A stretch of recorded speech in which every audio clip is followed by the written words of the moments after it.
Semangat pagi. Pada video ini saya akan mendiskusikan tentang permintaan dan penawaran. Nah, ada 3 istilah yang harus bisa kita bedakan. Istilah pertama adalah kebutuhan atau needs. Itu adalah kepuasan dasar yang amat penting yang digunakan manusia untuk bertahan hidup. Sedangkan keinginan atau wants itu adalah hasrat akan pemuas kebutuhan yang spesifik, jadi tidak secara umum.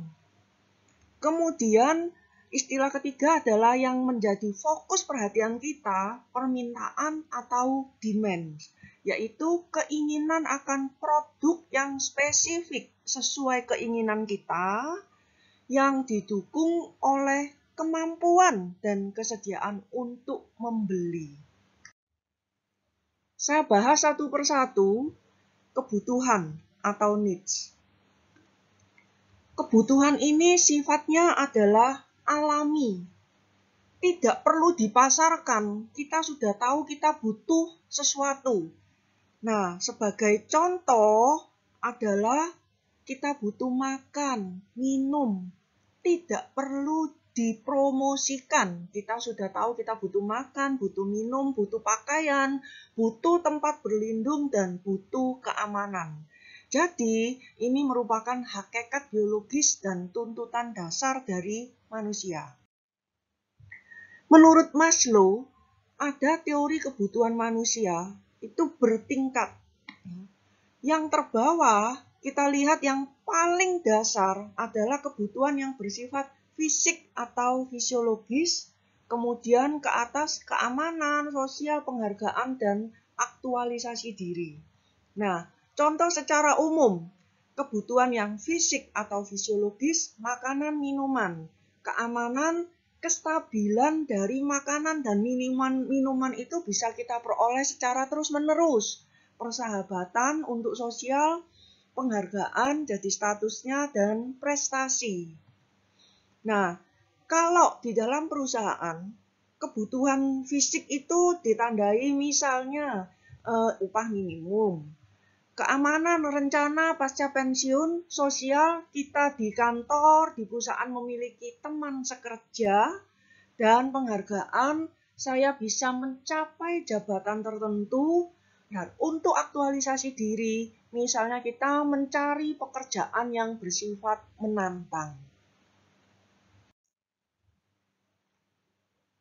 Kita masuk pada istilah kedua, yaitu keinginan atau wants. Wants atau keinginan adalah hasrat akan pemuas kebutuhan yang sifatnya spesifik. Meskipun kebutuhan manusia itu mestinya sedikit, makan, minum, tempat tinggal, tapi keinginan mereka banyak. Contoh, tempat tinggal, rumah kos bisa, rumah sederhana bisa, tapi kita punya keinginan misal ke rumah yang ada kolam renangnya, itu termasuk wants atau keinginan. Fokus kita adalah pada permintaan atau demands, di mana permintaan atau demands adalah keinginan akan produk spesifik yang didukung oleh kemampuan dan kesediaan untuk membelinya. Nah, wants tadi, keinginan akan menjadi permintaan jika didukung oleh daya beli. Jadi misal, kepingin Rolls Royce, keinginan. Tapi kalau tidak ada daya beli, ya tidak kita beli. Kita punya kemampuan membeli, belum tentu kita mau membeli. Jadi harus ada kemampuan dan kesediaan untuk membelinya.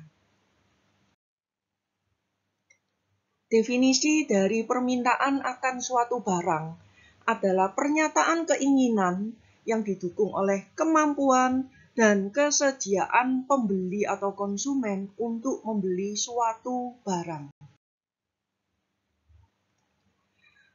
Quantity demanded ini adalah jumlah total suatu barang yang ingin dibeli oleh konsumen. Dan ada istilah demand schedule. yaitu hubungan antara jumlah suatu komoditi atau barang yang dibutuhkan dengan harganya. Kalau demand schedule ini kita nyatakan dalam bentuk gambar, maka kita akan memperoleh kurva permintaan, demand curve. Contoh demand schedule. Jadi pada harga yang tertentu, misal pada harga 50.000, quantity demanded 100. Kalau harganya diturunkan, quantity demanded-nya naik 125 dan seterusnya. Ini adalah contoh demand schedule. Kurva permintaan, demand schedule ini akan saya gambarkan dalam bentuk kurva. Jadi perhatikan bahwa ini hal yang tidak biasa. Sumbu horizontal ini menyatakan quantity demanded. Dan sumbu vertikal menyatakan harga per unit. Jadi misalkan harga 50.000, quantity demanded-nya 100. Jadi harga 50.000, quantity demanded-nya 100. Harga 40.000, quantity demanded-nya 125. Harga 30.000, quantity demanded-nya 225. Harga 20.000, quantity demanded-nya 350. Dan harga 10.000, quantity demanded-nya 500. Ya, jadi seperti ini. Gambar yang lebih bagus saya gambarkan di sini. Nah, sekarang kita sampai pada hukum permintaan. Hukum permintaan menyatakan bahwa apabila harga naik, maka jumlah barang yang diminta akan turun. Dan sebaliknya, apabila harga turun, maka jumlah barang yang diminta akan meningkat. Dengan catatan, faktor lain, hal-hal lain dianggap tetap atau istilahnya adalah ceteris paribus. Nah, pernyataan di atas dapat disebut sebagai hukum permintaan yang menurun, the law of diminishing demand. The law of diminishing demand menunjukkan ciri dari kurva demand adalah turun miring ke arah kanan bawah. Jadi kita bisa melihat dari kurva ini, turun miring ke arah kanan bawah. Downward sloping to the right. Nah, kenapa bisa demikian? Penyebabnya adalah hubungan yang berlawanan arah antara harga atau price dengan quantity demanded. Ada faktor-faktor yang mempengaruhi quantity demanded, yaitu pertama, daya beli atau tingkat pendapatan dari masyarakat. Makin tinggi tingkat pendapatan, quantity demanded semakin besar. Nah, kalau ada penurunan pendapatan masyarakat secara umum seperti pada saat ini, maka yang terjadi adalah quantity demanded kita secara umum menurun. Berikutnya, selera atau cita rasa masyarakat atau konsumen. Jadi, misal dulu HP pertama kali keluar bentuknya besar. Makin kecil semakin baik. Jadi selera masyarakat, HP itu makin lama makin kecil semakin baik. Kemudian berubah lagi, harus ada kameranya. Jadi seleranya adalah HP harus ada kamera, harus ada fitur-fitur lain yang makin lama semakin menarik. Dan HP yang jadul-jadul sudah tidak laku karena perubahan selera atau cita rasa dari masyarakat. Ukuran populasi dari konsumen dalam suatu pasar. Indonesia ini adalah sangat menarik bagi negara lain untuk memasarkan produknya. Kenapa? Karena penduduk Indonesia sangat besar, jadi populasinya 270 juta orang, sehingga bisa meningkatkan quantity demanded. Nah, faktor yang menarik lagi adalah harga barang yang terkait dan harga barang lain yang memiliki keterkaitan, apakah itu substitusi atau komplementer. Pertama, harga barang tersebut. Misal, kita lihat tadi hukum permintaan. Semakin tinggi harga, permintaan akan semakin turun. Kalau kita memberikan diskon, maka permintaan akan meningkat. Itu adalah faktor harga barang tersebut. Faktor harga barang lain tergantung apakah harga barang substitusi, yaitu saingannya kita, atau harga barang komplementer. Nah, ini adalah barang yang dipakai bersamaan dengan barang kita. Kalau misalkan contohnya mobil dengan spare part-nya, itu adalah barang komplementer. Semakin mahal spare part-nya, bisa mempengaruhi permintaan atau quantity demanded dari suatu mobil. Nah, permintaan pasar atau market demand secara umum di suatu negara merupakan penjumlahan horizontal secara aritmatis, jadi di jumlah biasa, dari quantity demanded individual setiap konsumen di dalam suatu pasar. Ada dua cara pergerakan dari kurva demand. Pergerakan pertama adalah gerakan dalam kurva itu sendiri. Jadi kita sebut shift along the demand curve. Dan gerakan yang kedua adalah gerakan seluruh kurva permintaan. Jadi kurva permintaannya bergeser. Kita lihat ini adalah shift of the demand curve. Kita lihat ini adalah gerakan yang pertama, pergerakan sepanjang kurva demand. Jadi kalau harganya tinggi, permintaannya, quantity demanded-nya sedikit. Kalau harganya diturunkan, maka quantity demanded-nya akan besar. Pergerakan kedua adalah pergerakan seluruh kurva demand. Jadi kurva demand-nya bergeser. Misal, asalnya ini adalah kurva demand-nya. Kemudian dia bergeser ke sebelah, jadi ke kanan. Dia menjadi kurva demand setelah pergeseran. Nah, kita bisa katakan bahwa demand ini bergeser dan bergesernya kalau ke kanan ini naik. Kenapa naik? Kita lihat pada harga yang sama, misalkan 3, kurva asal dia permintaannya di bawah 30 unit. Dan kalau setelah pergeseran, quantity demanded-nya menjadi jauh lebih besar, hampir 50 unit. Jadi dalam hal ini, di contoh ini pergeseran ke kanan, berarti demand-nya naik.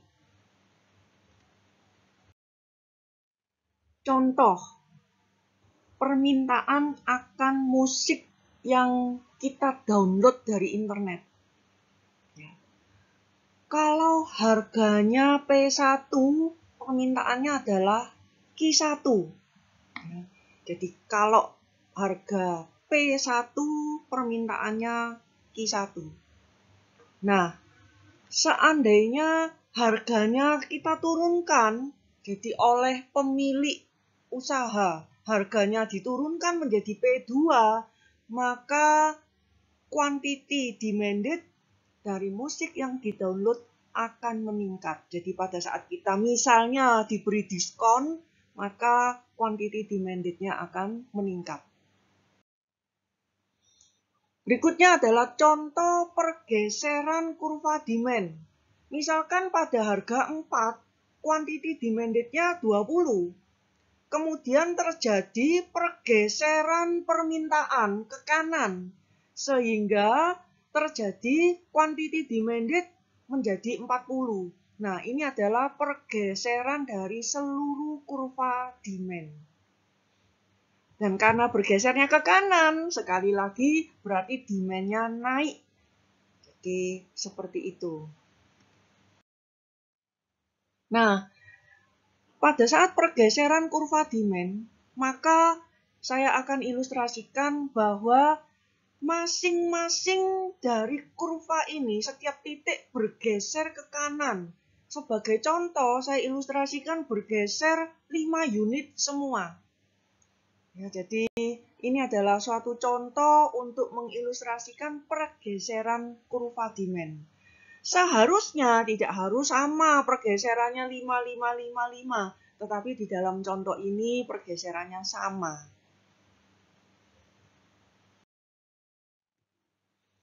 Misal, pergeseran karena adanya perubahan barang komplementer. Saya akan menunjukkan bahwa quantity demanded dari musik yang di-download yang terpengaruh oleh penurunan harga iPods. Nah, misalkan asalnya quantity demanded terhadap harga musik yang di-download, demand-nya seperti ini, D1. Demand curve-nya adalah D1. Nah, kemudian harga iPod turun. Apa yang terjadi? Musik yang di-download dengan iPods adalah barang komplementer. Bila harga barang komplementer turun, maka kurva demand akan bergeser ke kanan. Karena murah ya, barang komplemennya murah, maka kita bisa melihat bahwa terjadi pergeseran kurva demand terhadap quantity demanded musik yang di-download. Jadi untuk harga yang sama, dia quantity demanded lebih besar. Jadi demand naik. Sekarang kita masuk pada penawaran atau supply. Penawaran akan suatu barang adalah pernyataan jumlah total barang yang ingin dijual oleh penjual atau perusahaan atau produsen. Nah, quantity supplied adalah jumlah total barang yang ingin dijual oleh penjual. Perhatikan, bukan yang berhasil dijual, tapi yang ingin dijual. Sama seperti demand schedule, kita juga mengenal supply schedule, yaitu hubungan antara jumlah suatu komoditi atau barang yang ditawarkan dengan harganya. Itu kita sebut sebagai supply schedule. Dan kalau itu kita gambarkan, maka kita sebut sebagai kurva penawaran atau supply curve. Contoh supply schedule dan kurva supply curve, kurva penawaran. Jadi kalau harga 50.000, maka banyak penjual yang menawarkan barangnya. Kalau harganya diturunkan, maka penjual yang menawarkan barangnya akan semakin sedikit. Jadi quantity supply juga akan menurun. Jadi semakin tinggi harga, quantity yang disuplai semakin besar. Semakin rendah harganya, quantity yang disuplai akan semakin sedikit. Nah, kita lihat ciri dari kurva penawaran ini adalah naik ke arah kanan atas. Kenapa? Karena ada hubungan yang searah antara harga per unit atau price dengan jumlah barang yang ditawarkan. Hukum penawaran. Hukum penawaran menyatakan bahwa apabila harga naik, maka jumlah barang yang ditawarkan jumlahnya akan naik. Dengan kondisi hal-hal lain tetap, ceteris paribus. Berlaku juga apabila harga turun, maka jumlah barang yang ditawarkan juga akan turun. Nah, sama seperti kurva permintaan, maka ada dua pergerakan pada kurva penawaran, yaitu pertama, gerakan di dalam kurva penawaran shift along the supply curve, dan gerakan atau pergeseran seluruh kurva penawaran shift of the supply curve. pergerakan sepanjang kurva penawaran. Jadi kurvanya ini cuma satu, tetapi kalau harganya tinggi, penawaran besar. Kalau harganya rendah, penawaran sedikit. Jadi pergerakan sepanjang kurva penawaran itu saja. Sedangkan pergeseran dari kurva penawaran, misalkan ini adalah kurva pertama, kurva supply pertama. Terjadi pergeseran menjadi kurva kedua. Nah, berarti untuk harga yang sama, maka terjadi kenaikan jumlah barang yang ditawarkan. Sehingga kalau bergeser ke kanan, maka dikatakan ada kenaikan supply. Faktor-faktor yang mempengaruhi kuantiti yang kita supply adalah pertama tujuan dan preferensi dari produsen. Yang kedua adalah pengembangan dan perbaikan teknologi. Semakin berkembang teknologinya, kuantiti supply semakin banyak. Biaya faktor-faktor produksi. Semakin murah biaya produksi dari suatu barang, maka kuantiti supply juga akan semakin besar. Jumlah produsen, perusahaan atau pedagang, semakin banyak jumlah perusahaan, maka kuantiti supply juga akan semakin besar. Harga barang tersebut dan harga barang lain yang terkait. Jadi ada barang substitusi, barang yang bisa menggantikan barang kita. Dan barang komplementer itu adalah barang yang merupakan pelengkap dari barang kita. Contoh untuk pergerakan kurva penawaran. Misalkan, saya akan membahas tentang quantity demanded dari suatu produk software. Pertama, kalau harga produk softwarenya, harga per unitnya turun, maka yang terjadi adalah hanya ada satu kurva supply untuk peristiwa ini, di mana kalau harga produk software turun dari P1 menjadi P2, maka Q1 kuantitinya akan turun juga dari Q1 menjadi Q2. Jadi penurunan harga mengakibatkan penurunan jumlah kuantiti yang ditawarkan. Dalam hal ini kurvanya cuma satu. Kurva penawaran kita sebut juga dengan kurva S-curve tidak bergeser. Hanya terjadi pergerakan sepanjang kurva penawaran. Dengan P lebih rendah, Q menjadi lebih rendah. Bagaimana kalau terjadi bahwa biaya produk software, biaya untuk memproduksi produk software ini biayanya menurun? Maka menurut faktor yang mempengaruhi quantity supply, maka akan mengakibatkan quantity supply bertambah. Nah, sekarang kita lihat. Asalnya kurvanya adalah S1. Dengan turunnya biaya produksi, penawaran bertambah. Jadi S-curve bergeser ke kanan. Pada harga P1 yang sama, Q-nya meningkat dari Q1 menjadi Q2. Jadi ini adalah contoh terjadi pergeseran kurva penawaran. Untuk ilustrasi, misalkan pada harga 4, asalnya kuantiti yang kita disuplai adalah 40.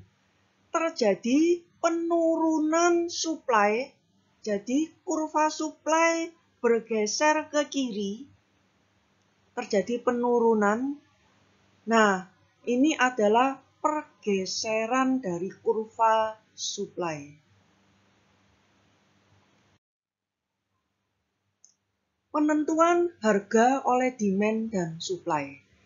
Jika dalam suatu pasar terdapat banyak pembeli dan banyak penjual, sehingga tidak ada penjual dominan atau pembeli dominan, maka semua partisipan adalah penerima harga, price taker. Nah, kita lihat sekarang contoh kita, saya sambung antara quantity demanded dan quantity supply. Jadi pada harga 50.000, quantity demanded sedikit, tapi quantity supply banyak. Sehingga terjadi surplus sebesar 500. Quantity supply dikurangi quantity demanded.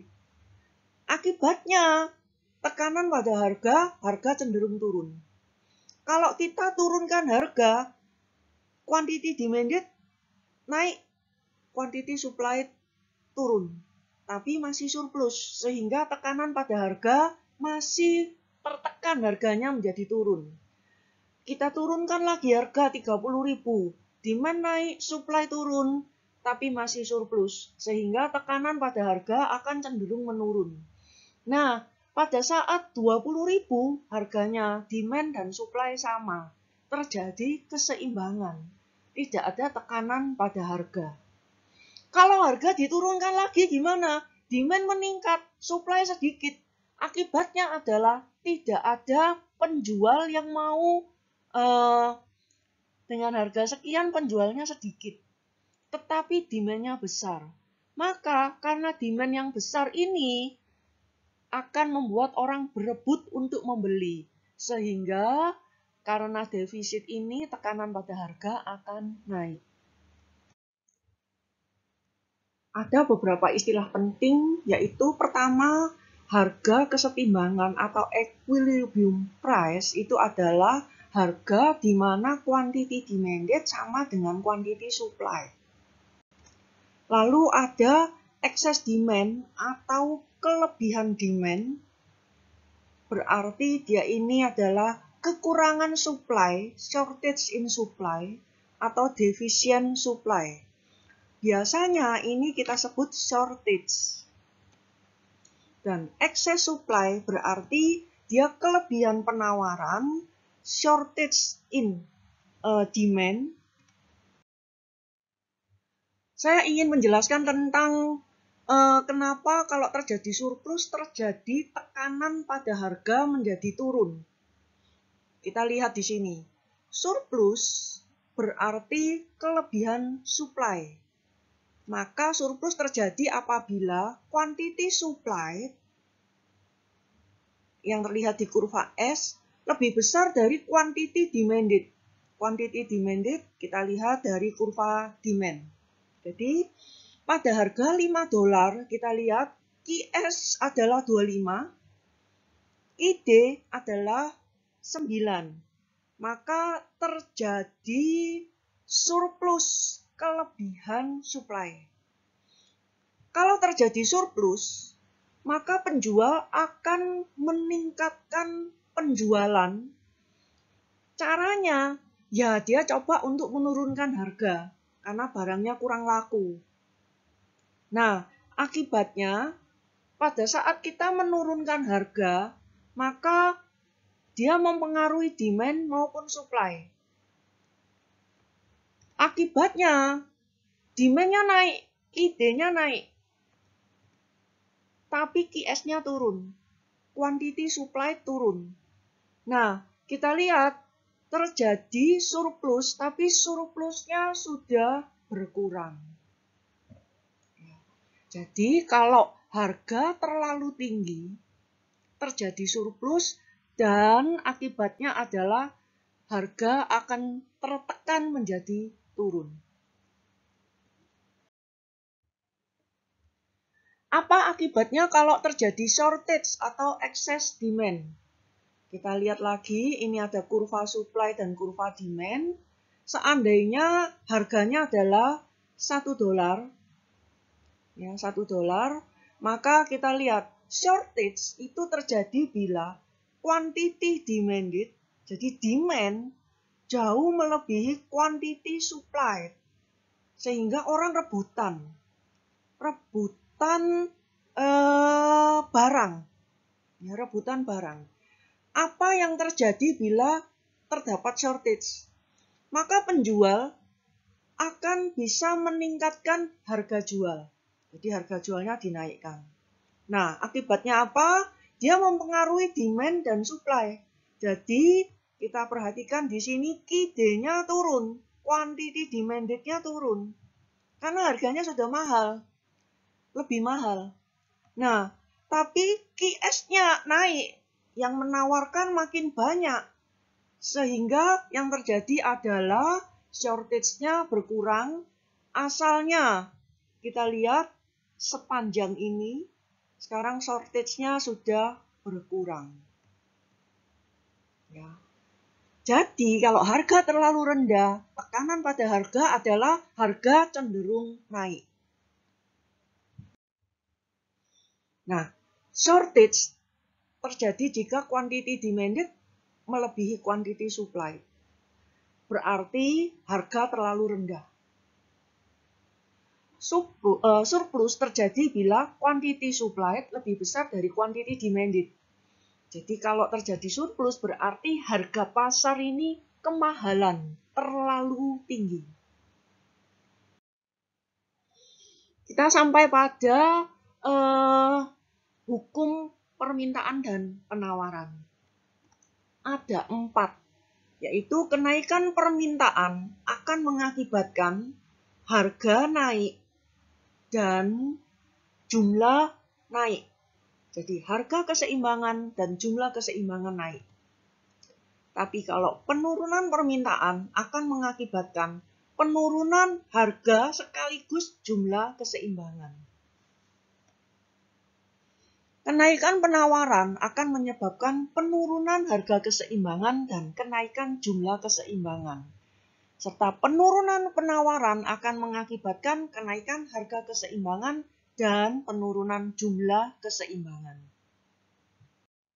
Ilustrasi untuk pergeseran kenaikan demand, titik keseimbangan asalnya di titik A, kemudian demand bergeser naik, sehingga kita lihat terjadi keseimbangan baru, yaitu dari A menuju B.